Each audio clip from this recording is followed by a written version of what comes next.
Énergie Startup. Rêver, oser, entreprendre, c'est ce que vous propose Énergie avec le label Positive Énergie et le concours Startup. 100 000 € à gagner, mais surtout aussi pendant 11 semaines des conseils d'experts. Aujourd'hui, on reçoit Marc Van Tournotte, notre expert en comptabilité. Pardon Marc. Alors Marc, présente-toi en quelques mots. Ben voilà, moi j'ai un parcours un peu atypique puisque pendant 15 ans j'étais entrepreneur. J'ai donc dû construire mon entreprise, reconnaître des difficultés. Et puis après 15 ans, j'ai repris une fiduciaire et je suis devenu comptable.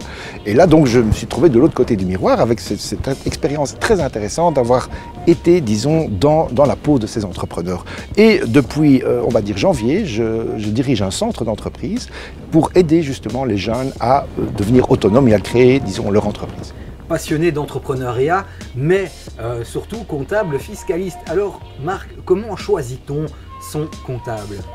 Bien, le comptable, je crois qu'on le choisit d'une part, si on fait un commerce de détail, par proximité, on va dire, puisque la personne sera quand même au courant de tout ce qui se passe dans la région, aussi bien, disons, l'attitude des contrôleurs, par exemple, l'attitude, disons, des pouvoirs publics par rapport à ce qu'il faut comme enseigne, comme tout un tas de choses comme ça qui sont très locales.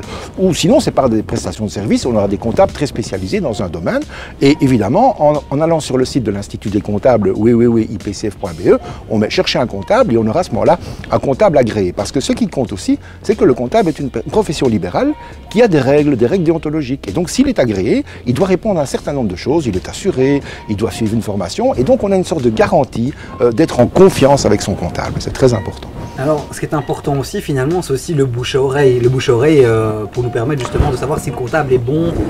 Voilà, disons que par exemple, imaginons qu'on est dans le domaine de la mode, on rencontre des collègues qui sont dans la mode et qui, évidemment, on dit « mais ce comptable-là, il est spécialisé dans la mode, je crois que ça vaut la peine que… » Maintenant, ce qu'il faut aussi éviter, c'est par exemple pas prendre le comptable de son client ou de son fournisseur. Il faut une certaine indépendance. Donc ça, c'est très important aussi, confiance, indépendance.